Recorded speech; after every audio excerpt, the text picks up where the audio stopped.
जय हिंद एवरीवन। मैं हिंदी क्वेश्चंस के साथ ब्रजन सिंह। हिंदी क्वेश्चन सेशन में सभी का वेलकम है। अभी कुछ दिनों क्लासेस ऑफ रही थी ड्यू टू सम रीज़न, और इसके बाद कल मैंने अनाउंस किया था कि 1 मई से क्लास कंटिन्यूस रहेगी और सेशन का टाइमिंग भी चेंज हो गया है। पहले जो सेशन था अपना 11 to 12 PM जो सेशन कंटिन्यूस चलता था, अब सेशन का टाइमिंग आपका 10 से 11 रहेगा। हिंदी क्वेश्चन सेशन में सभी का वेलकम है और क्वेश्चंस का सेशन जो आपका है 10 to 11 AM कंटिन्यूस रहेगा आज से, और 3 to 4 PM पॉलिटी क्वेश्चंस का सेशन रहेगा।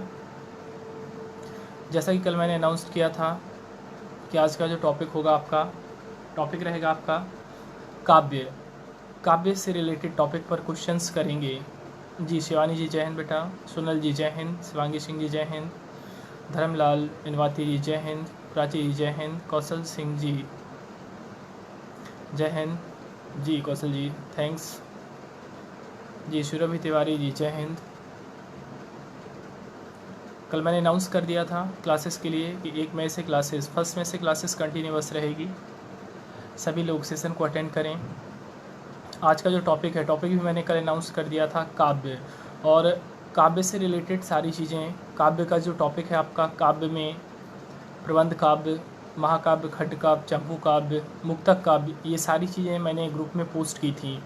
और इवन अभी ऑफ रहा है, क्लासेस कंटिन्यूस नहीं रही हैं, तो आई होप कि सभी लोगों ने अच्छे से पढ़ भी लिया होगा। और काव्य से रिलेटेड टॉपिक पर ही हम क्वेश्चंस करेंगे। काव्य से रिलेटेड टॉपिक पर क्वेश्चंस करेंगे। सभी लोग जल्द से जल्द जुड़ते जाएँ। टाइमिंग 10 to 11 AM ही रहेगी कंटिन्यूस, 10 से 11 रहेगी। 10 to 11 AM क्लासेस रहेगी कंटिन्यूस हिंदी की। अभी हिंदी में कुछ टॉपिक अभी आपके रिमेनिंग है। हिंदी टॉपिक कंप्लीट होने के बाद में फिर नेक्स्ट सब्जेक्ट की ओर अपन टारगेट करेंगे। और polity classes 3 to 4 PM continuous रहेगी आज से। पॉलिटी क्लासेस में टॉपिक है आपका पंचायती राज। कल मैंने अनाउंस किया था ग्रुप में भी, फेसबुक पेज पर भी, और इसके अलावा व्हाट्सअप स्टेटस, FB स्टोरी में भी पोस्ट कर दिया था, ताकि जो भी जुड़े हुए हैं और कंटिन्यूस सेशन को अटेंड करते थे सभी लोग सेशन को अटेंड करें। जी शिवानी पटेल जी जय हिंद। जी श्यामलाल सिंह जी जय गुड मॉर्निंग। जी पूजा जी गुड मॉर्निंग। सभी लोग जल्द से जल्द आते आएँ। सेशन को स्टार्ट करने का टाइम हो चुका है, सेशन स्टार्टिंग का टाइम हो चुका है। सभी लोग जल्द से जल्द जुड़ें। चलिए, ऑलमोस्ट लोग जो रेगुलर क्लासेस अटेंड करते थे ऑलमोस्ट लोग आ चुके हैं, और शायद कुछ लोगों ने देखा नहीं होगा कि क्लासेस 10 to 11 AM हैं, इसलिए हो सकता है शायद बहुत से लोगों को मालूम ना हो। जी रूपा जी जय हिंद, सुशील लोधी जी जय हिंद, गुड मॉर्निंग प्राची जी। चलिए, ऑलमोस्ट लोग आ चुके हैं, जुड़ चुके हैं। सेशन को स्टार्ट करने का टाइम भी हो चुका है। सेशन स्टार्ट करते हैं। चलिए, आज के सेशन का पहला क्वेश्चन देखिए। टॉपिक आपको मैं अनाउंस कर चुका हूँ, टॉपिक आपका काव्य है। चलिए, आज के सेशन का पहला क्वेश्चन, जी गोकिल जी जय हिंद। पहला क्वेश्चन है, निम्न में से कौन एक महाकाव्य नहीं है? निम्न में से कौन एक महाकाव्य नहीं है? जी कोकिल जी जय हिंद, रविता जी जय हिंद, नितेश सोनी जी जय हिंद। क्वेश्चन है आज के सेशन का पहला क्वेश्चन, टॉपिक है आपका काव्य। काव्य टॉपिक पर हम क्वेश्चंस डिस्कस करेंगे। और आज के सेशन का पहला क्वेश्चन है, निम्न में से कौन एक महाकाव्य नहीं है? ऑप्शन है साकेत, कुरुक्षेत्र, महाभारत, लोकायतन। निम्न में से कौन एक महाकाव्य नहीं है? ऑप्शन है आपके साकेत, कुरुक्षेत्र, महाभारत, लोकायतन।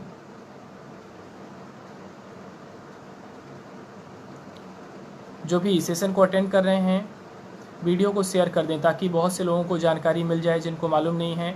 मैं बिल्कुल सभी से बोलना चाहूँगा, जो भी 20-25 लोग ऑनलाइन सेशन को अटेंड कर रहे हैं, सभी लोग वीडियो को शेयर कर दें। जल्द से शेयर का बटन दबाकर जल्द से शेयर कर दें, ताकि और भी लोगों को मालूम चल जाए। पहला आंसर आया है आज्ञा जी का लोकायतन। रूपा जी आंसर दे रही हैं कुरुक्षेत्र। आज्ञा जी का आंसर आया है लोकायतन, रूपा जी आंसर दे रही हैं कुरुक्षेत्र। सोनल मंसूरी जी आंसर दे रही हैं कुरुक्षेत्र। शशि कुरवेती जी आंसर दे रही हैं जय हिंद बेटा। प्राची जी आंसर दे रही हैं कुरुक्षेत्र। पूजा जी आंसर दे रही हैं लोकायतन। श्यामलाल सिंह जी आंसर दे रहे हैं कुरुक्षेत्र। प्राची साहू जी कुरुक्षेत्र। रविता साहू जी कुरुक्षेत्र। शिवानी उपाध्याय जी कुरुक्षेत्र आंसर दे रही हैं। देखिए मैंने जो काव्य टॉपिक ग्रुप में शेयर किया है बेटा, यदि उसको पढ़ लोगे ना दैट इज़ सफिशियंट। जिनको मालूम है कि जो काव्य का टॉपिक मैंने शेयर किया है, शिवानी जी, सुरभि जी, शिवानी पटेल जी, सुशील लोधी जी, नितेश सोनी जी बी आंसर दे रहे हैं, कोकिल जैन जी बी आंसर दे रही हैं। बेटा ये टॉपिक मैंने पूरा ग्रुप में शेयर किया है। जो ग्रुप है अपना एकेडमी का, MPPSC, MP police, Vyapam, SSC वाला जो ग्रुप है, उस ग्रुप में मैंने टॉपिक शेयर किया है। और यदि आप काव्य के उस टॉपिक को पढ़ लोगे ना पूरा, तो आपको काव्य कहीं और से पढ़ने की ज़रूरत नहीं रहेगी, ये मैं गारंटी देता हूँ। मैंने पूरा टॉपिक आप लोगों को पढ़ने के लिए ही वो शेयर किया है। और इवन आज से 7 डेज़ बिफोर मैंने वो टॉपिक पोस्ट किया था, और 7 डेज़ से अपनी क्लास ऑफ रही है, क्योंकि उसके बाद का टॉपिक अपना काव्य ही था। इसलिए एक बार सभी को पढ़ना है, वो टॉपिक जो मैंने शेयर किया है उसको अच्छे तरीके से पढ़ लें। विकास राज चौहान जी, सर कब से क्लास चल रही है? क्लासेस हैं बेटा, क्लासेस तो लगभग जब से लॉकडाउन स्टार्ट हुआ उसके आसपास अराउंड स्टार्ट हो चुकी थी, अब कंटिन्यूअस है। क्वेश्चन है बेटा, निम्न में से कौन एक महाकाव्य नहीं है? ऑप्शन है साकेत, कुरुक्षेत्र, महाभारत, लोकायतन। जी रॉकी जी जय हिंद बेटा। चलिए ऑलमोस्ट लोगों के आंसर्स आ चुके हैं और मैं आंसर्स रिलीज़ करता हूँ। Kurukshetra is right answer, Kurukshetra. देखिए यहाँ पर मैंने 4 ऑप्शन दिए, साकेत, कुरुक्षेत्र, महाभारत, लोकायतन। साकेत एक महाकाव्य है, सभी को मालूम है, मैथिली शरण गुप्त द्वारा लिखित। बेटा इतना फास्टली क्वेश्चंस नहीं चलते हैं श्यामलाल सिंह जी, आपको वेट करना पड़ेगा, क्योंकि अपना काम केवल क्वेश्चंस बोलकर आंसर बताकर आगे बढ़ना नहीं है। सभी को समझ में आना चाहिए कौन सी रचना किसके द्वारा ठीक है की गई है यहाँ पर। इसलिए आराम से क्वेश्चंस चलेंगे, आपको वेट करना होगा। आप वेट कर सकते हैं, आइदर आपकी इच्छा, जैसा भी आप चाहें। ओके, आपको वेट करना पड़ेगा। देखिए साकेत मैथिली शरण गुप्त द्वारा लिखित महाकाव्य है, ठीक है। महाभारत सभी को मालूम है, महर्षि वेदव्यास। और लोकायतन सुमित्रा नंदन पंत का महाकाव्य है। लोकायतन सुमित्रा नंदन पंत, सुमित्रा नंदन पंत नाम सुना होगा सभी ने, सुमित्रा नंदन पंत। यहाँ पर कुरुक्षेत्र जो रचना है रामाधारी सिंह, जिन्हें हम दिनकर के नाम से जानते हैं, ये आपका महाकाव्य नहीं है। तो जिन्होंने बी ऑप्शन दिया है, B option is right answer, B option is right answer. Kurukshetra महाकाव्य नहीं है, साकेत है, महाभारत है, लोकायतन है। नहीं मनीष परमार जी बेटा, डी ऑप्शन इज करेक्ट नहीं है, B answer is correct. Kurukshetra महाकाव्य नहीं है। लोकायतन नाम सुना होगा आपने, सुमित्रा नंदन पंत, ठीक है, पंत जी का ये महाकाव्य है। महाभारत महर्षि वेदव्यास का महाकाव्य है। और साकेत मैथिली शरण गुप्त द्वारा लिखित महाकाव्य है। यहाँ पर कुरुक्षेत्र इज राइट आंसर, ठीक है। देखो आज क्लास आफ्टर 7 डेज स्टार्ट हुई है, इसलिए ऑलमोस्ट लोगों को मालूम नहीं होगा, इसलिए वीडियो को शेयर कर दें 1 टाइम, उसके बाद नहीं करना, एक बार कर दो ताकि सबको मालूम चल जाए। जी सोनम सोनी जी बेटा जय हिंद। चलिए अगला क्वेश्चन आपके सामने। अगला क्वेश्चन, काव्य के मुख्यतः कितने भेद होते हैं? काव्य के मुख्यतः कितने भेद होते हैं? ऑप्शन है 3, 4, 2, 5। काव्य के मुख्यतः कितने भेद होते हैं?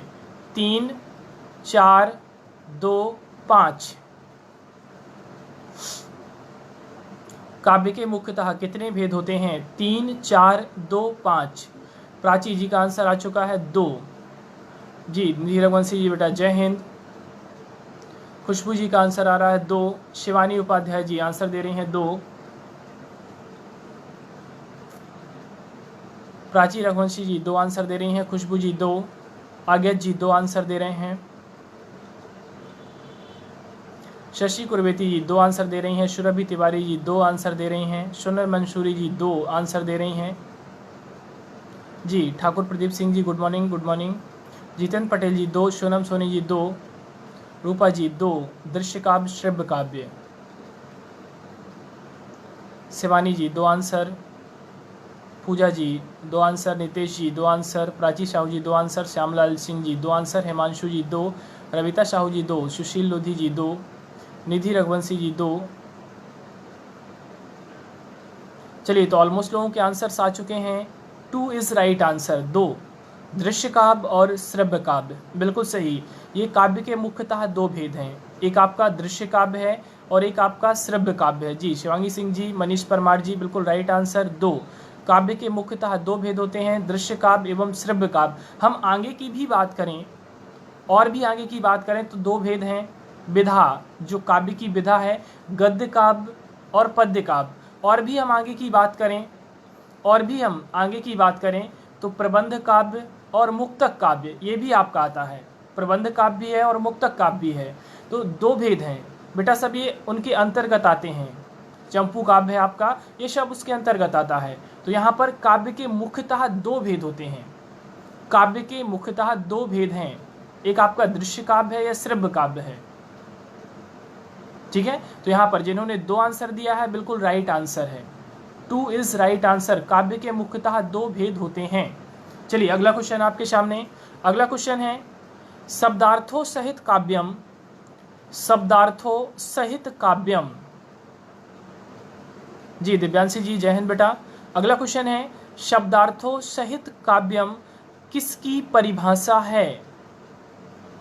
शब्दार्थों सहित काव्यम किसकी परिभाषा है? ऑप्शन है आचार्य भामह, आचार्य दंडी, आचार्य रामचंद्र शुक्ल, आचार्य विश्वनाथ।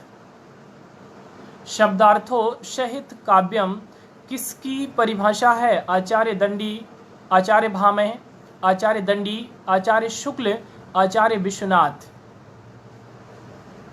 खुशबू जी ने पहला आंसर दिया है आचार्य भामह, पहला आंसर खुशबू जी दे रही हैं आचार्य भामह। शिवानी जी आचार्य भामह, रूपा पाल जी आचार्य भामह आंसर दे रही हैं।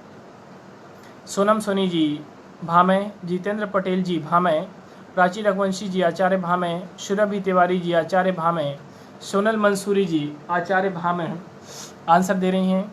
नितेश सोनी जी भामह, श्यामलाल सिंह जी भामह, शिवानी पटेल जी भामह, शशि कुरवेती जी भामह आंसर दे रही हैं। पूजा दीपक कनकनी जी भामह आंसर दे रही हैं। रविता साहू जी भामह आंसर दे रही हैं। प्राची साहू जी भामह आंसर दे रही हैं। तो चलिए ऑलमोस्ट लोगों के आंसर्स आ चुके हैं, मैं आंसर रिलीज करता हूं। भामह इज राइट आंसर, बिल्कुल राइट आंसर है आचार्य भामह। शब्दार्थों सहित काव्यम, शब्द और अर्थ सहित रचना को ही काव्य कहते हैं। शब्दार्थों सहित काव्यम। जी निधि रघुवंशी जी, दिव्यांशी विश्वकर्मा जी, जी शब्द और अर्थ के सहभाव को ही, ठीक है, या शब्द और अर्थ की रचना को ही हम क्या बोलते हैं? काव्य कहते हैं। ये आचार्य भामह की परिभाषा है, याद रखें। ये एग्जाम में बहुत पूछा जाता है, ऑलमोस्ट एग्जाम में आया हुआ क्वेश्चन है, सभी लोगों को याद रखना है। ये क्वेश्चंस बहुत आता है एग्जाम में, तो सभी लोग, ठीक है, याद रखेंगे, सभी लोग याद रखेंगे, सभी लोगों को याद रखना है, ठीक है। चलिए अगला क्वेश्चन है चंदेरी का जौहर। जी सुशील लोधी जी, ये आंसर प्रीवियस क्वेश्चन का राइट है। चलिए अगला क्वेश्चन आपके सामने, चंदेरी का जौहर खंड काव्य।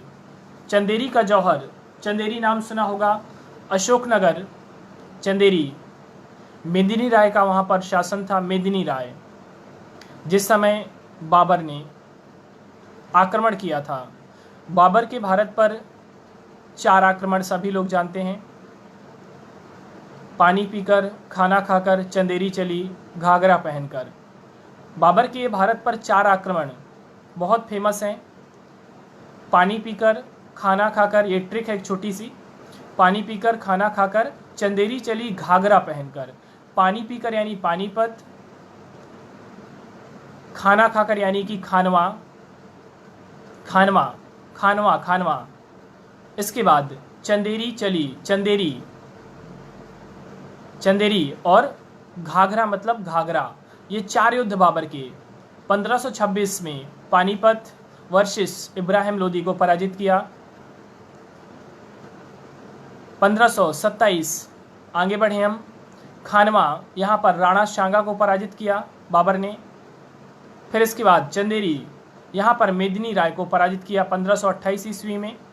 और इसके बाद घाघरा, अफगानों के वंशज को पराजित किया घाघरा युद्ध में 1529 में। तो ये ट्रिक है। तो यहाँ पर ये जो चंदेरी का जौहर, जब आक्रमण किया था बाबर ने, तो वहाँ की राजपूत स्त्रियाँ अग्निकुंड में, जौहर तो जानते हैं सभी लोग, जौहर जौहर की पहली घटना का उल्लेख मिलता है रणथंभौर से, याद रखेंगे।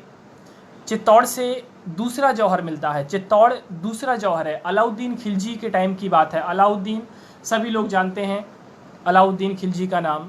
अलाउद्दीन खिलजी ने 1314 ईस्वी में रणथंभौर पर आक्रमण किया था और ये जौहर की पहली घटना है रणथंभौर। जौहर की दूसरी घटना चित्तौड़। सभी ने रानी पद्मिनी का नाम सुना होगा, पद्मावती का नाम सुना होगा। रानी पद्मावती जो पद्मावत, ठीक है, महाकाव्य है मलिक मोहम्मद जायसी जी का। रानी पद्मावती ये दूसरा जौहर था। भारतीय इतिहास का पहला जौहर, याद रखें हमेशा ये क्वेश्चन आता है, भारतीय इतिहास का पहला जौहर आपका रणथंभौर है। रणथंभौर में हुआ था। ऐसे ही यहाँ पर चंदेरी का जौहर, चंदेरी की जौहर पर ये एक खंड काव्य है, एक खंड काव्य पुस्तक है चंदेरी का जौहर। ये किसके द्वारा लिखित है? चंदेरी का जौहर खंड काव्य के रचनाकार हैं। ऑप्शन है आनंद मिश्र, उदय शंकर भट्ट, नरेश मेहता, दिनकर, रामाधारी सिंह दिनकर। चंदेरी का जौहर खंड काव्य के रचनाकार हैं आनंद मिश्रा, उदय शंकर भट्ट, नरेश मेहता, रामाधारी सिंह दिनकर। आंसर्स देना है जी। सोनम जी जय हिंद। चंदेरी का जौहर खंड काव्य के रचनाकार हैं आनंद मिश्र, उदय शंकर भट्ट, नरेश मेहता, रामाधारी सिंह दिनकर। जी यशवंत सागर जी जय हिंद। प्राची रघुवंशी जी ने पहला आंसर दिया है आनंद मिश्र। प्राची रघुवंशी जी ने पहला आंसर दिया है आनंद मिश्र। जी खुशबू जी वेट करें, आंसर मैं रिलीज करूंगा। जितेंद्र पटेल जी, शिवानी उपाध्याय जी ये आंसर दे रही हैं। रूपा जी नो आइडिया, क्यों आप लोगों ने पढ़ा नहीं है क्या? मैंने ग्रुप में पोस्ट किया हुआ है, फिर मैं ग्रुप से हटा दूंगा आप लोगों को यदि आप लोग ग्रुप में पोस्ट की हुई चीज़ें नहीं पढ़ोगे। सुनील मंसूरी जी, रूपा जी बोल रहे हैं नहीं मालूम। क्यों नहीं मालूम बेटा? Surabhi Tiwari ji A answer, Shivani ji A answer, Punesh ji no idea. Group में ऐड होने का मतलब क्या है? यदि आप ग्रुप में ऐड हो, मैं टॉपिक डालता हूँ उसको पढ़ो एक बार बेटा। Shyamlal Singh ji A answer, Prachi ji A answer, Ravita ji Anand Mishra, Pooja ji Anand Mishra answer दे रही हैं। ये ठाकुर मनीष परमार जी सवाई माधोपुर, ये क्या बोल रहे हो बेटा?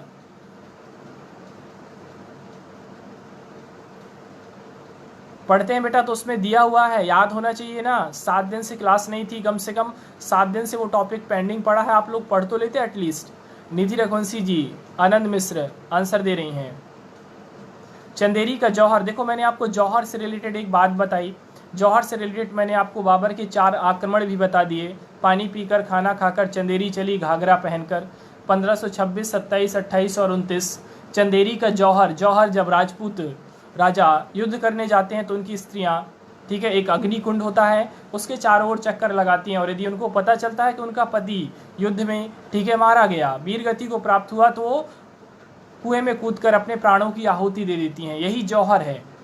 सती में होता था सिंगल मर्डर और ये सामूहिक हत्याकांड था उस समय का, सामूहिक था वो, सामूहिक, ठीक है। अब ये परंपराएं हैं भारतीय इतिहास की। तो चंदेरी का जौहर पुस्तक या खंड काव्य, ये खंड काव्य है। चंदेरी के जौहर बेटा सब मिलेगा, अच्छे तरीके से पढ़ोगे सब मिलेगा। बोलते हैं ना कि ढूंढने से भगवान भी मिल जाते हैं, ढूंढने से भगवान भी मिल जाते हैं, ऐसा मैंने सुना है, देखा तो नहीं है खैर, क्योंकि मैंने अभी खोजा नहीं है, शायद खोजूँ तो मिल जाए, वो भी मिल जाए। तो उसमें देखोगे सब दिया हुआ है। मैंने वहीं से क्वेश्चंस उठाए हैं, मैंने कहीं और से क्वेश्चंस नहीं उठाए हैं। और कल क्लास के पहले जो मैंने अनाउंस किया था तो मैंने साफ साफ बोला था टॉपिक काव्य होगा। दैट मीन्स 1 टाइम आपको रीड करना चाहिए। तो ऑलमोस्ट लोगों का आंसर आ चुका है। आनंद मिश्र इज राइट आंसर, आनंद मिश्र। चंदेरी के जौहर, चंदेरी का जौहर खंड काव्य के रचनाकार हैं आनंद मिश्र। जिन्होंने आनंद मिश्र आंसर दिया है that is right answer, Anand Mishra is right answer. चलिए अगला क्वेश्चन आपके सामने, अगला क्वेश्चन है आपके सामने। निम्न में से चंपू काव्य का उदाहरण है, निम्न में से चंपू काव्य का उदाहरण है। ऑप्शन है पंचवटी, यशोधरा, साकेत, इनमें से कोई नहीं। निम्न में से चंपू काव्य का उदाहरण है पंचवटी, यशोधरा, साकेत, इनमें से कोई नहीं। निम्न में से चंपू काव्य का उदाहरण है साकेत, यशोधरा, पंचवटी, इनमें से कोई नहीं। देखिए चंपू काव्य गद्य और पद्य की मिश्रित शैली को चंपू काव्य कहते हैं। गद्य और पद्य की मिश्रित काव्य शैली को चंपू काव्य कहा जाता है। ठीक है, तुलसीकृत रामायण भी चंपू काव्य का उदाहरण है। तुलसीकृत रामचरितमानस जो है तुलसीदास जी द्वारा लिखित, वो भी चंपू काव्य का उदाहरण है। प्राची जी, सुरभि जी, शिवानी जी, खुशबू जी, सोनल मंसूरी जी आंसर दे रही हैं यशोधरा। रूपा जी आंसर दे रही हैं यशोधरा। कोकिल जैन जी यशोधरा आंसर दे रही हैं। सोनम सोनी जी यशोधरा। प्राची साहू जी यशोधरा आंसर दे रही हैं। नितेश सोनी जी यशोधरा आंसर दे रहे हैं। निधि रघुवंशी जी यशोधरा आंसर दे रही हैं।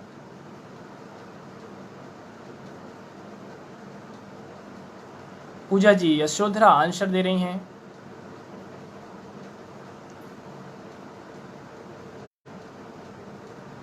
आप लोगों ने काव्य पढ़ा नहीं है मुझे लगता है। टॉपिक मैंने शेयर किया है बट आप लोग पढ़ते नहीं हो। रविता साहू जी यशोधरा। दिव्यांशी विश्वकर्मा जी यशोधरा आंसर दे रही हैं। शशि जी यशोधरा आंसर दे रही हैं। सुशील लोधी जी यशोधरा। चलिए ऑलमोस्ट लोगों के आंसर्स आ चुके हैं। Yashodhara is right answer. Yashodhara गद्य और पद्य की मिश्रित शैली में लिखा गया। यशोधरा सिद्धार्थ की वाइफ यशोधरा, इनके जीवन की घटना पर प्रकाश डालता हुआ एक ये ठीक है खंड काव्य है यशोधरा। और ये गद्य और पद्य ग्रुप में कैसे जुड़ते हैं? सुरभि तिवारी जी, रूपा जी इनको लिंक सेंड कर दें। सुरभि तिवारी जी को रूपा जी रिप्लाई करके लिंक सेंड कर दें। सुरभि जी, रूपा जी आपको लिंक सेंड करेंगी, आप उस लिंक को ज्वाइन कर लीजिएगा। बाद में मैं क्लास के बाद ठीक है आपकी रिक्वेस्ट को एक्सेप्ट कर लूँगा। ओके, आप ज्वाइन हो जाओगे। तो चलिए ऑलमोस्ट लोगों के आंसर्स आ चुके हैं। यशोधरा बिल्कुल सही आंसर है। देखिए चंपू काव्य क्या होता है मैं आपको बता दूं। गद्य और पद्य की मिश्रित काव्य शैली को चंपू काव्य कहा जाता है। जी सुशील जी, आपको भी लिंक आ जाएगी आपके पास। रूपा जी इन लोगों को लिंक सेंड कर दें। जो भी मुझसे ग्रुप में जुड़े हुए हैं वो लोग लिंक सेंड कर दें। जो भी बोल रहे हैं कि लिंक में ग्रुप में कैसे जुड़ते हैं, इनको लिंक सेंड कर दी जाए। जो भी ऐड है मुझसे, जितने भी स्टूडेंट्स जुड़े हुए हैं ग्रुप में, वो लिंक सेंड कर दें। तो यहाँ पर चंपू काव्य का उदाहरण यशोधरा। वैसे देखो तीनों रचनाएं मैथिली शरण गुप्त की हैं। साकेत भी है, पंचवटी भी है, यशोधरा भी है, लेकिन यहाँ पर यशोधरा चंपू काव्य का उदाहरण है। देखो काव्य को आपको इतनी बारीकी से पढ़ना पड़ेगा। काव्य भी एक छोटा सा टॉपिक नहीं है, एक बहुत विस्तृत टॉपिक है। और इसको आप पढ़ोगे, इसके ऑब्जेक्टिव क्वेश्चंस करोगे, ये तभी आपको लर्न होगा। ठीक है, इसलिए आपको इसको थोड़ा डिटेल में और थोड़ा बारीकी से पढ़ना पड़ेगा। और मैंने पूरा डिटेल टॉपिक ग्रुप में पोस्ट किया हुआ है। आपको किसी बुक को नहीं पढ़ना है, आप जितना मैंने पोस्ट किया उतना पढ़ लीजिएगा। जी सुरभि जी, सुशील लोधी जी, नितेश सोनी जी ने जो लिंक सेंड की है उस लिंक को ज्वाइन कर लें आप लोग। नितेश सोनी जी ने लिंक सेंड किया, उस लिंक को ज्वाइन कर लें। चलिए अगला क्वेश्चन आपके सामने। अगला क्वेश्चन, विक्रमादित्य। विक्रमादित्य ये एक रचना का नाम है। विक्रमादित्य रचना है। विक्रमादित्य रचना किस काव्य का उदाहरण है? ऑप्शन है खंड काव्य, महाकाव्य, मुक्तक काव्य, गद्य काव्य। विक्रमादित्य रचना उदाहरण है खंड काव्य का, महाकाव्य का, मुक्तक काव्य का, गद्य काव्य का। विक्रमादित्य रचना उदाहरण है खंड काव्य का, महाकाव्य का, मुक्तक काव्य का, गद्य काव्य का। खुशबू जी ने आंसर दिया है बी, महाकाव्य का उदाहरण है। खुशबू ब्राह्मणी जी का पहला आंसर आया है महाकाव्य, आंसर दे रही हैं खुशबू जी। पोएश शुक्ला जी, पोएश शुक्ला अपना थोड़ा सा हिंदी में नाम लिखकर मुझे सेंड करें, मतलब कमेंट करें आपके नाम का प्रोनाउंसिएशन क्या है। Jitendra ji B answer, Surabhi ji B answer, Shivani ji महाकाव्य, Prachi ji, Pyasi Raghuvanshi ji B answer, Shyamlal Singh ji B answer, Sonal Mansuri ji B answer, Shivani Patel ji B answer, Prachi Sahu ji B, Nitesh Soni ji B answer. अच्छा, जो लोग बोल रहे हैं महाकाव्य है तो मुझे ये भी बताएं कि लिखा किसने है? विक्रमादित्य किसके द्वारा लिखित ठीक है किसके द्वारा लिखा गया है? सोनम सोनी जी महाकाव्य, निधि रघुवंशी जी महाकाव्य, पूजा जी महाकाव्य, शशि जी महाकाव्य, दिव्यांशी विश्वकर्मा जी महाकाव्य, हिमांशु तिवारी जी महाकाव्य। तो जो लोग यहाँ पर बोल रहे हैं कि ये महाकाव्य है, तो मुझे ये भी बताएं कि ये किसके द्वारा लिखा गया है। जी Rohit Tripathi ji good morning, good morning. Prachi ji ने बोला है गुरु भक्त। पूरा नाम क्या है प्राची जी? पूरा नाम लिखें, पूरा नाम। गुरु के भक्त तो बहुत सारे होते हैं, पूरा नाम लिखें। रविता साहू जी बी आंसर दे रही हैं। खुशबू जी कालिदास बोल रही हैं। सोनम जी महाकाव्य बोल रही हैं। गुरु भक्त सिंह, प्राची जी ने बोला है गुरु भक्त सिंह जी ने लिखा है ये। खुशबू ब्राह्मणी जी कालिदास बोल रही हैं। सुशील लोधी जी बी आंसर महाकाव्य बोल रहे हैं। तो मुझे अभी बहुत कम लोगों ने बताया है कि किसके द्वारा लिखा गया। सुरभि तिवारी जी ने आंसर दिया है गुरु भक्त सिंह, गुरु भक्त सिंह।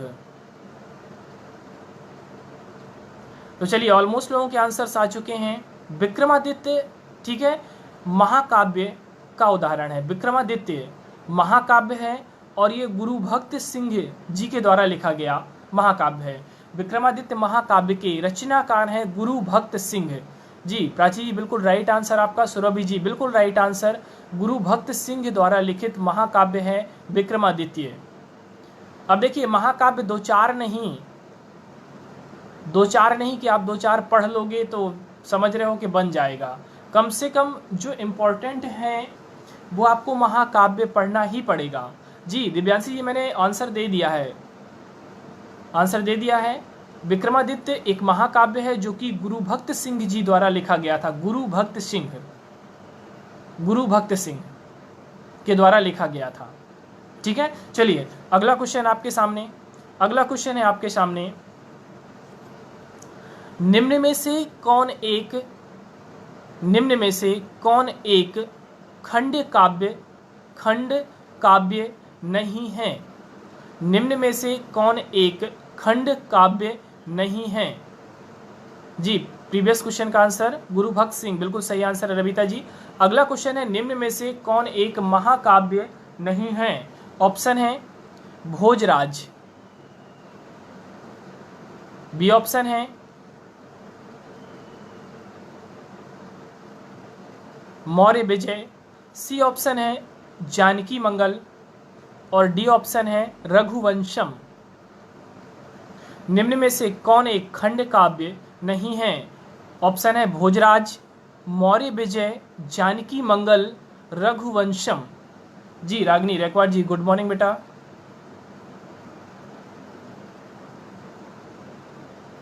Answers fast please. और जो भी लोग आज सेशन को अटेंड कर रहे हैं सभी लोग शेयर कर दें। ऑलमोस्ट लोगों से मैं चाहूँगा शेयर करने में, इसलिए ताकि आज से मालूम चल जाए, फिर नहीं करना, कल से मत करना, ताकि सब लोगों को मालूम चल जाए। खुशबू ब्राह्मणी जी आंसर दे रही हैं जानकी मंगल। प्राची रघुवंशी जी आंसर दे रही हैं डी रघुवंशम। कुएश शुक्ला जी आंसर दे रहे हैं A Bhojraj. Jitendra ji C answer. Kokil ji C. Shivani Upadhyay ji D. Prachi Raghuvanshi ji Raghuvansham. Surabhi Tiwari ji Raghuvansham. Khushboo Brahmani ji Raghuvansham. Rupa Pal ji Janaki Mangal. Sushil Lodhi ji D answer Raghuvansham. Khushboo Brahmane ji C. Sunil Mansuri ji C. Nitesh Soni ji C. Puja Deepak ji D answer. Prachi Sahu ji D answer दे रही हैं। अच्छे से आंसर दीजिएगा, पढ़ कर के आंसर देना है बेटा। रोहित त्रिपाठी जी आंसर दे रहे हैं जानकी मंगल। निम्न में से कौन एक खंड काव्य नहीं है। Bhojraj, Maurya Vijay, Janaki Mangal, Raghuvansham. Ravita Sahu ji D. Nidhi Raghuvanshi ji C answer. Janaki Mangal. Divyanshi Vishwakarma ji D answer दे रही हैं।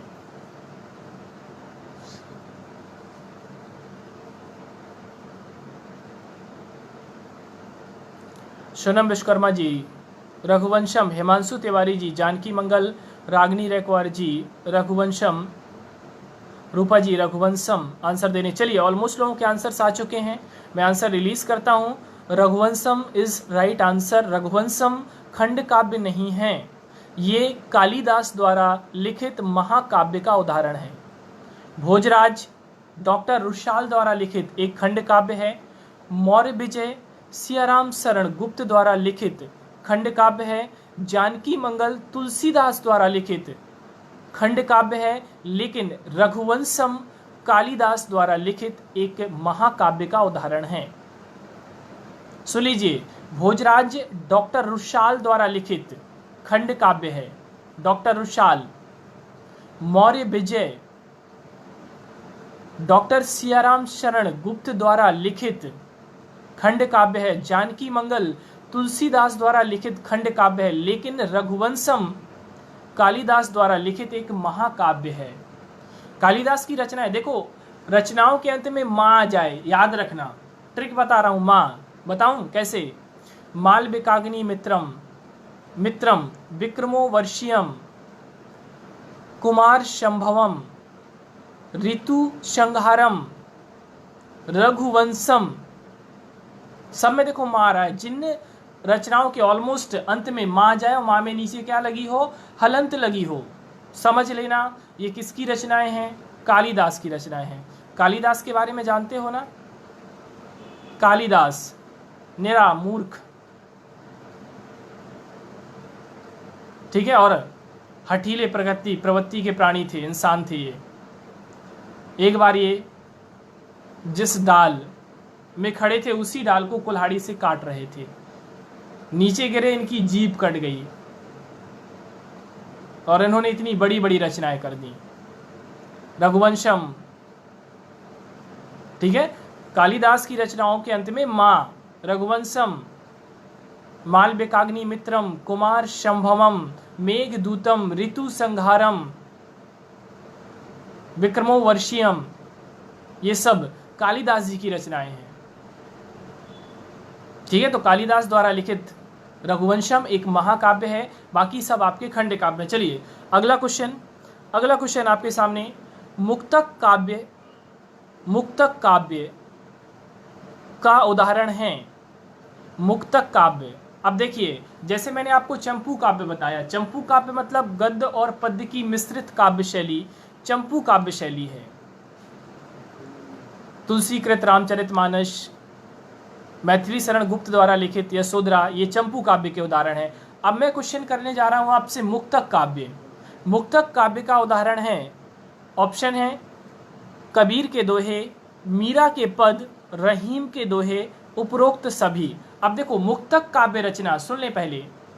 मुक्तक काव्य रचना एक ऐसी रचना है जिसका अपने परवर्ती और पूर्ववर्ती पदों से कोई संबंध नहीं होता है। एक अकेला पद अपने अर्थ को पूर्णतः व्यक्त करता है। एक अकेला पद अपने अर्थ को पूर्णतः व्यक्त करता है, पिछले और अगले पदों से उसका कोई संबंध नहीं होता। ऐसी रचना को हम मुक्तक काव्य रचना कहते हैं। ये मुक्तक काव्य है। और यहाँ पर पूछा गया है, मुक्तक काव्य का उदाहरण है कबीर के दोहे, मीरा के पद, रहीम के दोहे, उपरोक्त सभी। प्राची जी, रूपा जी, शशि जी, शिवानी जी, नितेश सोनी जी, जितेंद्र पटेल जी, सुरभि तिवारी जी, ये सब लोग आंसर दे रहे हैं। उपरोक्त सभी। पुनेश जी, कोकिल जी, उपरोक्त सभी। सुशील लोधी जी, उपरोक्त सभी। शिवानी पटेल जी, उपरोक्त सभी। निधि रघुवंशी जी, उपरोक्त सभी। आकाश तिवारी जी, उपरोक्त सभी। रबीता साहू जी, उपरोक्त सभी। सोनल मंसूरी जी, उपरोक्त सभी आंसर दे रहे हैं। पूजा जी सभी आंसर दे रही हैं। प्राची, साहू जी सभी आंसर दे रही हैं। तो चलिए, ऑलमोस्ट लोगों का आंसर आ चुका है। केवल खुशबू जी को छोड़कर खुशबू जी आंसर दे रही हैं। केवल यहाँ पर आंसर दे रही हैं कबीर के दोहे। तो चलिए मैं आंसर रिलीज करता हूं, उपरोक्त सभी। उपरोक्त सभी आप पढ़िए, मीरा जी को पढ़िए। मेरे तो गिरधर गोपाल दूसरो ना कोई, ये पूर्णतः अर्थ को व्यक्त करता है। रहीम जी को पढ़िए, रहीमन देख बड़ैन को लघु न दीजे डार। रहीमन देख बड़ैन को लघु न दीजे डार, जहां काम आवे सुई कहां करे तलवार। कबीर जी को पढ़े हम, गुरु गोविंद दोहु खड़े काके लागू पाए, और बलिहारी गुरु आपने गोविंद दियो बताए। ये दोहे अपने पूर्ण अर्थ को व्यक्त करते हैं। अब अगली लाइन यदि हम पढ़ें, बड़ा हुआ सो क्या हुआ, जैसे पेड़ खजूर, पंछी को छाया नहीं, फल लाखे अति दूर। बुरा जो देखन मैं चला, बुरा न मिलिया कोई, जो तन खोजा आपनो, मुझसे बुरा ना कोई। दैट मीन्स एक दोहा अपने अर्थ को पूर्णतः व्यक्त करता है। परवर्ती, पूर्ववर्ती, अगली और पिछली लाइनों से कोई संबंध नहीं होता, ऐसे काव्य को हम चंपू काव्य मुक्तक काव्य कहते हैं। मुक्तक रचना जिसका प्रीवियस और अगले वाले पदों से कोई संबंध नहीं होता है, वो मुक्तक रचना कहलाती है। यहाँ पर सभी कबीर के दोहे, मीरा के पद, रहीम के दोहे, ये सभी यहाँ पर आंसर्स हैं। चलिए अगला क्वेश्चन आपके सामने, बहुत अच्छा क्वेश्चन आ रहा है, थोड़ा सा आप संशय में भी पढ़ सकते हैं।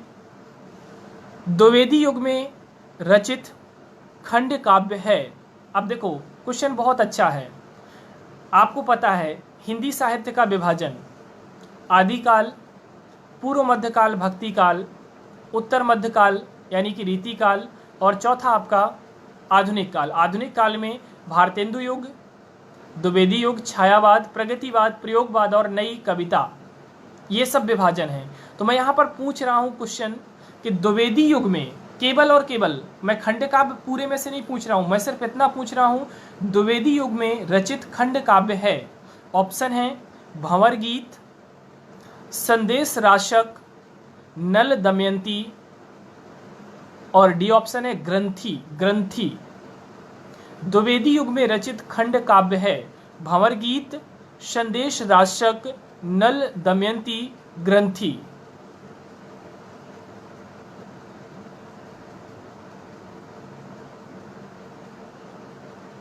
द्विवेदी युग में रचित खंड काव्य है भंवर गीत, संदेश राशक, नल दमयंती और ग्रंथी।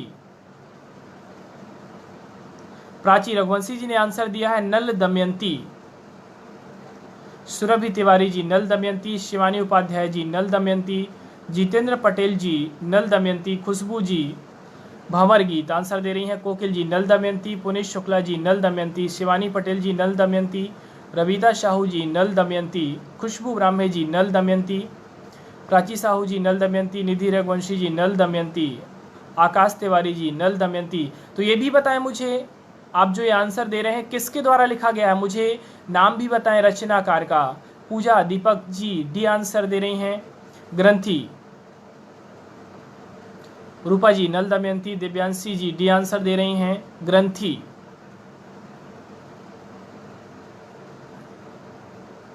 नितेश सोनी जी नल दमयंती आंसर दे रहे हैं, रागिनी रेकवार जी नल दमयंती। प्राची जी बोल रही हैं मैथिली शरण गुप्त जी ने लिखा है, ये नल दमयंती खंड काव्य है।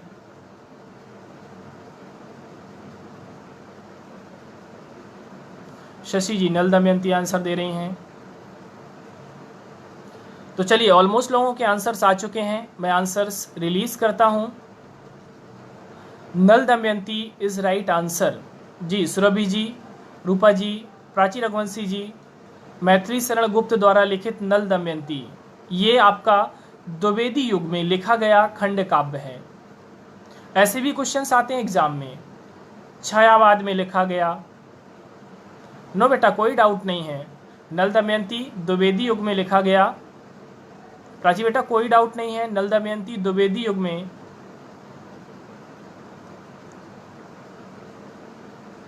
द्विवेदी युग में लिखा गया, मैथिली शरण द्वारा लिखा गया। ठीक है, खंड काव्य है, याद रखें। बाकी मैं बता दे रहा हूं, यहाँ पर जो मैंने ऑप्शन दिए थे, भंवर गीत ये नंददास द्वारा लिखा गया है भक्ति काल में। भंवर गीत ये भी खंड काव्य है, लिखा गया नंददास द्वारा, किस काल में, भक्ति काल में। संदेश राशक की हम बात करें, ये भी खंड काव्य है, ये लिखा गया अब्दुल रहमान द्वारा आदि काल में। और जो ग्रंथी है ये लिखा गया सुमित्रा नंदन पंत द्वारा छायावाद युग में। ये भी मैं आपको बता दे रहा हूँ ना, क्लियर कर दे रहा हूँ। भंवर गीत नंददास ने लिखा भक्ति काल में, ये भी खंड काव्य है। संदेश राशक अब्दुल रहमान ने लिखा आदि काल में, ये भी खंड काव्य है। ग्रंथी सुमित्रा नंदन पंत ने लिखा छायावाद में, ये भी खंड काव्य है।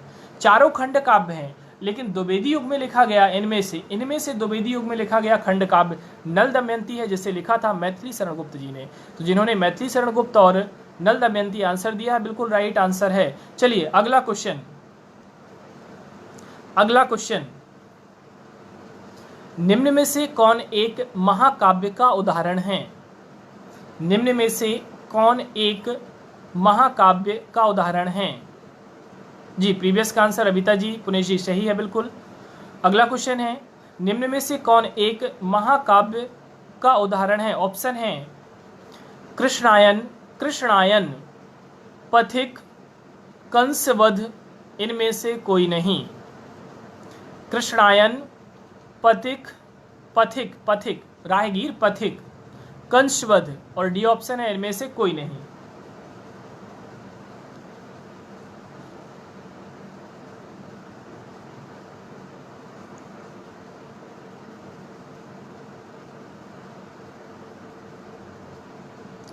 प्राची रघुवंशी जी आंसर दे रही हैं कृष्णायन, ए आंसर दे रही हैं। पहला आंसर प्राची जी का आया है A. Surabhi Tiwari ji A answer दे रही हैं। Shivani ji A answer. Kokil Jain ji A answer दे रही हैं। आकांक्षा गुप्ता जी ए आंसर दे रही हैं। Khushboo Brahme ji A answer. Jitendra Patel ji A answer दे रही हैं। ये भी बताना किसने लिखा है, ये भी आंसर दिया करो जी, बहुत अच्छी बात है। Sunil Mansuri ji A answer. Punesh Shukla ji A. Rupa ji A. Nidhi Raghuvanshi ji A. Nitesh Soni ji A answer. Akash Tiwari ji A answer. Prachi ji A answer. Divyanshi ji A answer. Pooja ji A answer. Rupa ji Krishnayan A answer दे रही हैं।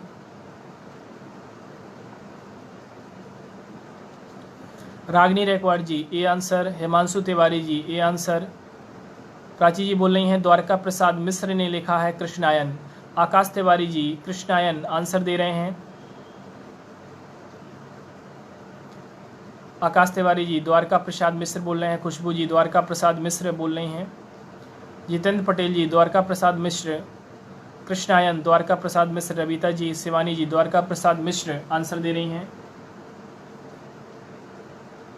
रूपा जी द्वारका प्रसाद बोल रही हैं। सोनल मंसूरी जी द्वारका प्रसाद मिश्र। प्राची साहू जी द्वारका प्रसाद मिश्र। रोहित जी ए आंसर दे रहे हैं। तो चलिए ऑलमोस्ट लोगों के आंसर आ चुके हैं। कृष्णायन इनमें से महाकाव्य का उदाहरण है जो कि बेटा लिखा गया है द्वारका प्रसाद मिश्र द्वारा। जी, तो जिन्होंने कृष्णायन और द्वारका प्रसाद मिश्र आंसर दिया बिल्कुल राइट आंसर है। कृष्णायन द्वारका प्रसाद मिश्र द्वारा रचित एक महाकाव्य है कृष्णायन। द्वारका प्रसाद जी, सुरभि तिवारी जी बिल्कुल राइट आंसर। कृष्णायन द्वारका प्रसाद मिश्र द्वारा रचित महाकाव्य है। बाकी पथिक एक खंड काव्य का उदाहरण है। सुन लीजिए, ये भी सुन लिया करो, आपको पता रहेगा ऑल एटलीस्ट। यदि आपने ग्रुप में नहीं पढ़ा है पोस्ट को तो ऐसे ही मालूम रहेगा। पथिक जो आपका है ये खंड काव्य है, राम नरेश त्रिपाठी के द्वारा लिखा हुआ। और कंसवध ये भी खंड काव्य है।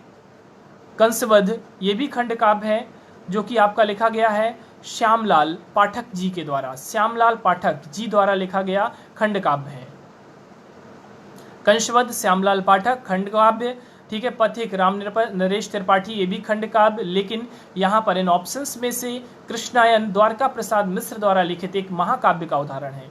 तो जिन्होंने महाकाव्य और द्वारका प्रसाद मिश्र आंसर दिया है बिल्कुल राइट आंसर, बिल्कुल राइट आंसर है, बिल्कुल राइट आंसर है। ठीक है, देखिए अभी हम हिंदी ग्रामर के बहुत सारे टॉपिक कर चुके हैं। ऑलमोस्ट लगभग हमारे हिंदी ग्रामर के टॉपिक हो चुके हैं।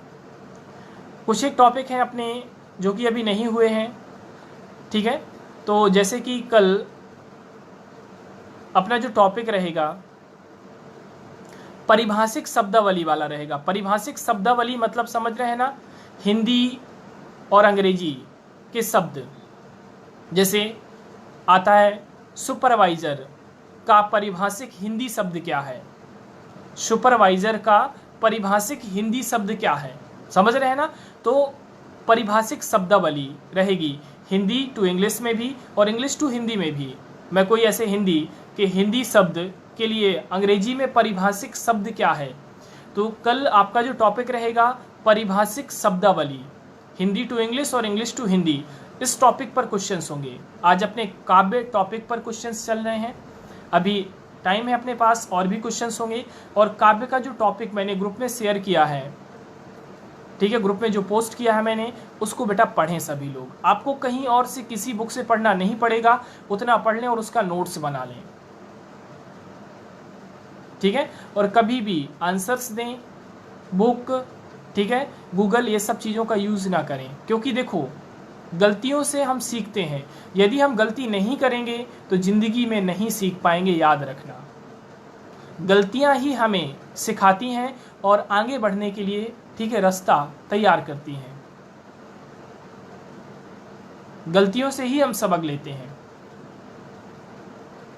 समझ रहे हो ना। तो वही चीज़ है कि पढ़ें, उसको अच्छे तरीके से पढ़ें।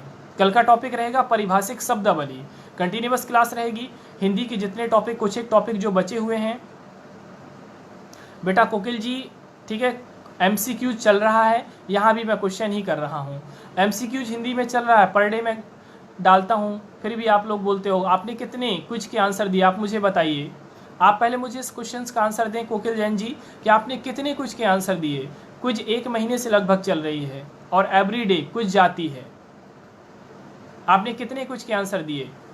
अब मैं केवल काव्य की नहीं, हिंदी की मैंने कितने टॉपिक की कुछ की, और मैं हिंदी में देखता हूँ। अभी मैंने प्रीवियस में वाच्य टॉपिक पर क्वेश्चंस किए थे, बच्चों के 20 में से 11 नंबर आ रहे हैं, 12 नंबर आ रहे हैं, और जबकि वाच्य का पूरा टॉपिक मैंने ग्रुप में पोस्ट किया है। नहीं पढ़ा होगा किसी ने। तो पहले जितना पढ़ाया जा रहा है, जितना पढ़ाया जा रहा है, कम से कम उतना कवर करो। एक साथ नहीं खाना चाहिए हमें। कमलाकांत जी सिंगरौल, अच्छा आप ग्रुप में ज्वाइन होना है आपको जी। कोई भी इनको ग्रुप की लिंक सेंड कर दें, कमलाकांत जी को ग्रुप की लिंक सेंड कर दीजिएगा। कोई भी सेंड कर दें, कमलाकांत जी को ही करें, रिप्लाई करके कमलाकांत जी को ग्रुप की लिंक सेंड कर दें ताकि ये ज्वाइन हो जाएं। तो इसलिए कोकिल जैन जी सारे क्वेश्चंस होंगे, यहाँ भी क्वेश्चंस ही चल रहा है। और कल मैंने ग्रुप में डाला भी था कि ग्रुप में जो टॉपिक पोस्ट किया है उसको पढ़ लें, क्यों, ताकि काव्य का क्वेश्चंस होगा। तो वही चीज़ है। ग्रुप में कैसे ऐड होंगे, ग्रुप में कैसे ऐड होंगे, ग्रुप की बेटा लिंक आ जाएगी अभी कमेंट बॉक्स में, कोई भी सेंड कर देगा। कोई भी ग्रुप की लिंक सेंड कर दें जो ग्रुप में ज्वाइन है। बहुत से स्टूडेंट्स पूछ रहे हैं।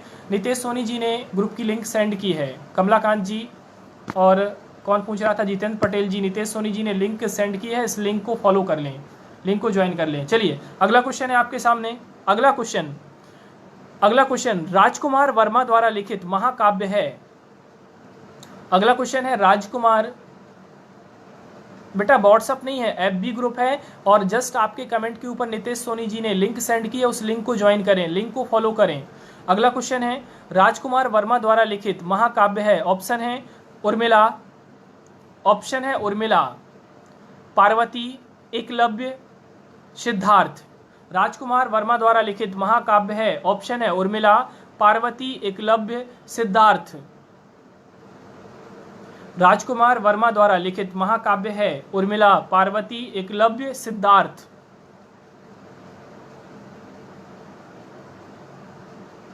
राजकुमार वर्मा द्वारा लिखित महाकाव्य है उर्मिला, पार्वती, एकलव्य, सिद्धार्थ। प्राची रघुवंशी जी का पहला आंसर आया है एकलव्य। बेटा व्हाट्सएप ग्रुप नहीं है कमलाकांत जी, नंबर मत दीजिए, इसको कमेंट को रिमूव कीजिए। केवल FB ग्रुप है और लिंक सेंड कर दी गई है नितेश सोनी जी द्वारा। प्राची जी सी आंसर दे रहे हैं एकलव्य, सुरभि जी सी आंसर, शिवानी जी सी आंसर, जितेंद्र पटेल जी सी आंसर, आकांक्षा गुप्ता जी सी आंसर, रविता जी सी आंसर, सोनल मंसूरी जी सी, विवेक साहू जी सी, निधि जी सी, नितेश सोनी जी सी, रूपा जी एकलव्य सी आंसर, पूजा जी एकलव्य आंसर दे रही हैं, खुशबू ब्राह्मणे जी एकलव्य, प्राची साहू जी एकलव्य, पुनेश शुक्ला जी एकलव्य सी आंसर दे रहे हैं। पुनेश बेटा आपके नाम का हिंदी प्रोनाउंसिएशन क्या है, थोड़ा सा मुझे बताएं। PWESH, इसका हिंदी में क्या बोलेंगे, इसको हिंदी में लिख करके बताएं मुझे। रागिनी जी सी आंसर, सोनम जी एकलव्य, दिव्यांशी जी एकलव्य आंसर दे रही है। तो चलिए ऑलमोस्ट लोगों के आंसर्स आ चुके हैं। Eklavya is right answer. Rajkumar Verma द्वारा लिखित महाकाव्य है एकलव्य जी। कमलाकांत जी बिल्कुल right answer Eklavya ji. Sonam ji right answer Eklavya. अब देखिए जो और भी ऑप्शंस थे मैं वो बता दे रहा हूं आपको। उर्मिला भी महाकाव्य है, किसके द्वारा लिखित, पंडित बालकृष्ण शर्मा नवीन के द्वारा लिखित। ये भी महाकाव्य है, किसने लिखा, उर्मिला, पंडित बालकृष्ण शर्मा नवीन ने। पार्वती ये भी है, लिखा है इसे रामानंद तिवारी ने जी, खड़ी बोली में रूपा जी।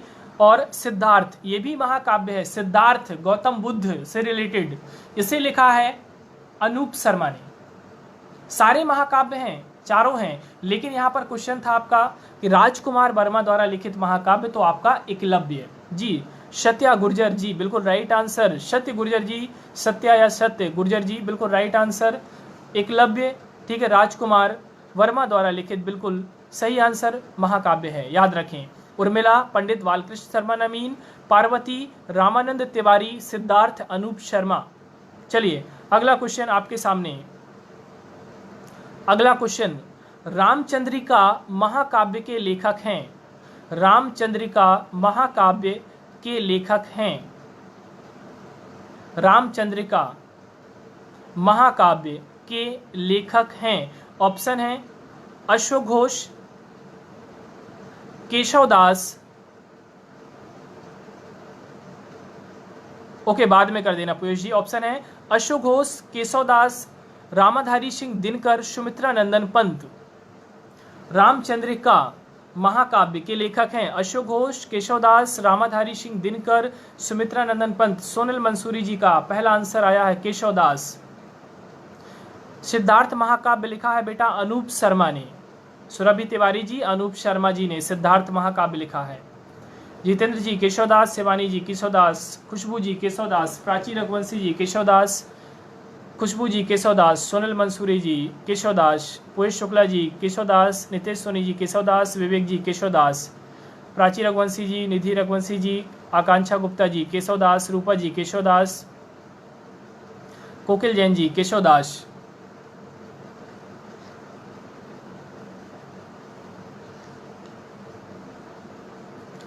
प्राची साहू जी केशवदास जी, आशीष बंसल जी हेलो, शिवानी जी केशवदास, रविता जी केशवदास, पूजा जी केशवदास। चलिए ऑलमोस्ट लोगों के आंसर्स आ चुके हैं। केशवदास इज राइट आंसर, बिल्कुल Keshavdas is right answer.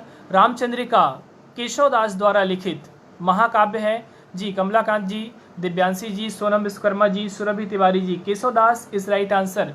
Ramchandrika Keshavdas ji द्वारा लिखित, ठीक है, महाकाव्य है जी। कमलाकांत सिंगरौल जी बिल्कुल राइट आंसर। केशवदास बिल्कुल राइट आंसर, ठीक है। तो जिन्होंने केशवदास आंसर दिया है बिल्कुल राइट आंसर है। अगला क्वेश्चन,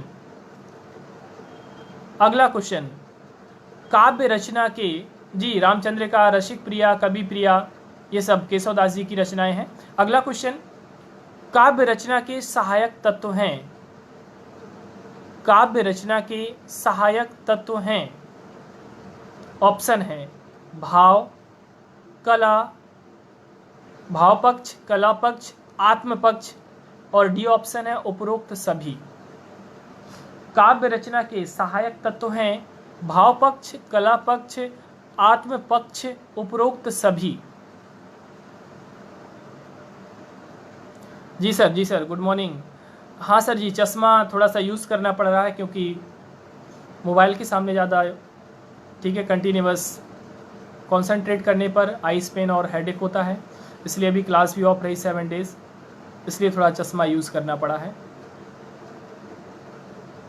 शिवानी जी डी आंसर सभी, Khushboo ji D answer, Prachi ji D answer, Divyanshi ji D answer, Khushboo ji D, Vivek Sahu ji D answer, Kokil Jain ji D answer, Rupa ji D answer दे रही हैं, सुरभि जी डी आंसर दे रही हैं, Sunal Mansuri ji D answer, Nidhi Raghuvanshi ji D answer, Jitendra Patel ji D answer, Nitesh Soni ji D answer,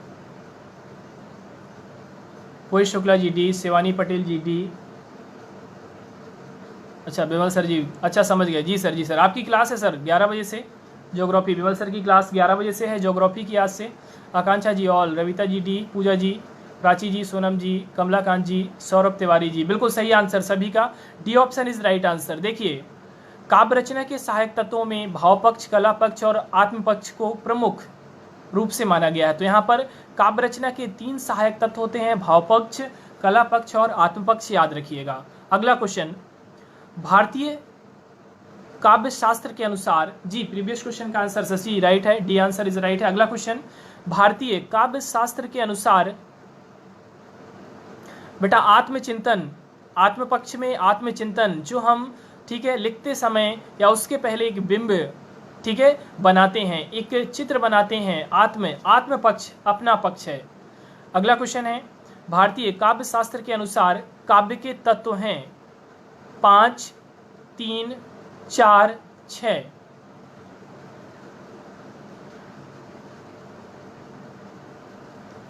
भारतीय काव्य पीयूष शुक्ला, ओके पीयूष जी।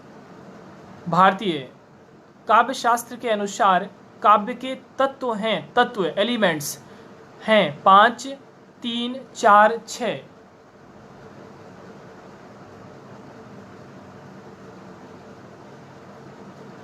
भारतीय काव्य शास्त्र के अनुसार काव्य के तत्व हैं 5, 3, 4, 6।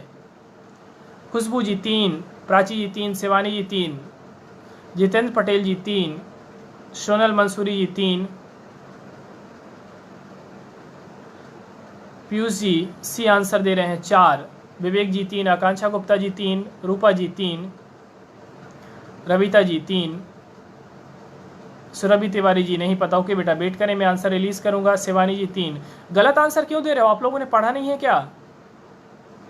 चलिए, आप लोगों का आंसर गलत है, मैं आंसर रिलीज करता हूं। भारतीय काव्य शास्त्र के अनुसार काव्य के 5 तत्व होते हैं, 5 इज राइट आंसर, 5। भारतीय काव्य शास्त्र के अनुसार काव्य के 5 तत्व होते हैं, 5। देखो, रस, छंद, अलंकार ये तो सब लोग जानते हैं। चौथा शब्दार्थ, ये चौथा है, और 5वां है रीति दोष, काव्य रीति और काव्य दोष, तो उनको एक साथ लिखा गया है। 3 तो आप जानते हैं, 3 सभी लोग जानते हैं, रस, छंद, अलंकार। रस, छंद, अलंकार सभी को मालूम है। 5 है, 5, ठीक है, 5, 3 नहीं है, 5 है रस, छंद, अलंकार। चौथा है शब्दार्थ और 5वां है रीति दोष, 5। जी प्राची रघुवंशी जी, प्राची साहू जी 5। काव्य के 3 अंग, रस, छंद, अलंकार, ये 3 अंग होते हैं, लेकिन तत्व कितने होते हैं काव्य के? 5। रस, छंद, अलंकार तत्व में भी शामिल हैं। चौथा है आपका शब्दार्थ और 5वां है आपका रीति दोष, तो ये 5 हैं, रस, छंद, अलंकार, शब्दार्थ और रीति दोष। जी मीनाक्षी जी 5 हैं, राइट आंसर। पूजा जी 5, ठीक है। तो याद रखें, भारतीय काव्य शास्त्र के अनुसार काव्य के 5 तत्व हैं। चलिए, आज के सेशन का काव्य टॉपिक पर लास्ट क्वेश्चन, और कल जो हमारा रहेगा टॉपिक परिभाषिक शब्दावली। ज़्यादा से ज़्यादा लोग वीडियो को शेयर कर दें, आज कर दीजिएगा, कल से मत करना, क्योंकि बोलने पर नहीं करते हैं लोग, इसलिए बोल रहा हूँ, ताकि मालूम चल जाए सभी को, इसलिए बोल रहा हूँ, बाकी कोई दिक्कत नहीं है। मैंने पोस्ट भी कर दिया है, इसलिए कर दीजिएगा ताकि सबको मालूम चल जाए। आज से क्लास कंटिन्यूअस रहेगी। चलिए, लास्ट क्वेश्चन, महाकाव्य में कम से कम कितने सर्ग होना चाहिए? सर्ग मतलब अध्याय। 7, 8, 9, 10। महाकाव्य में कम से कम कितने सर्ग होना चाहिए? 7, 8, 9, 10। 7, 8, 9, 10। महाकाव्य में कम से कम कितने सर्ग होना चाहिए? 7, 8, 9, 10। सोनल मंसूरी जी का आंसर आ रहा 8, प्राची रघुवंशी जी 8, खुशबू जी 8, प्राची रघुवंशी जी 8 आंसर दे रही हैं, कोकिल जी 8, विवेक साहू जी 8, सुरभि तिवारी जी 8, शिवानी जी 8, निधि रघुवंशी जी 8, खुशबू ब्राह्मी जी 8 आंसर दे रही हैं, आकांक्षा जी 8 आंसर दे रही हैं, कमलाकांत जी सिंगरौल जी 8 आंसर, जितेंद्र पटेल जी 8, विवेक साहू जी 8 आंसर दे रहे हैं, रूपा जी 8, पूजा जी 8, नितेश सोनी जी 8, रविता साहू जी 8, शिवानी पटेल जी 8 आंसर दे रही हैं, दिव्यांशी जी 8। चलिए, ऑलमोस्ट लोगों का आंसर आ चुका है। 8 इज राइट आंसर। महाकाव्य की विशेषताओं में पढ़ा होगा आपने, महाकाव्य में कम से कम 8 या 8 से अधिक सर्ग होने चाहिए, कम से कम 8, उससे अधिक होंगे चलेगा, लेकिन मिनिमम 8 सर्ग होने चाहिए, ठीक है। जैसे कि खंड काव्य में 7 सर्ग होते हैं, 7 खंड काव्य में 7। जी शिवांगी सिंह जी राइट आंसर, वैशाली जी, हिमांशु जी, राहुल, धनंजय जी, शशि जी, सोनम विश्वकर्मा जी, सभी का राइट आंसर। तो चलिए, आज का सेशन यहीं पर हम एंड करते हैं। कल परिभाषिक शब्दावली के साथ इसी टाइम फिर मिलेंगे। तब तक के लिए सभी को जय हिंद।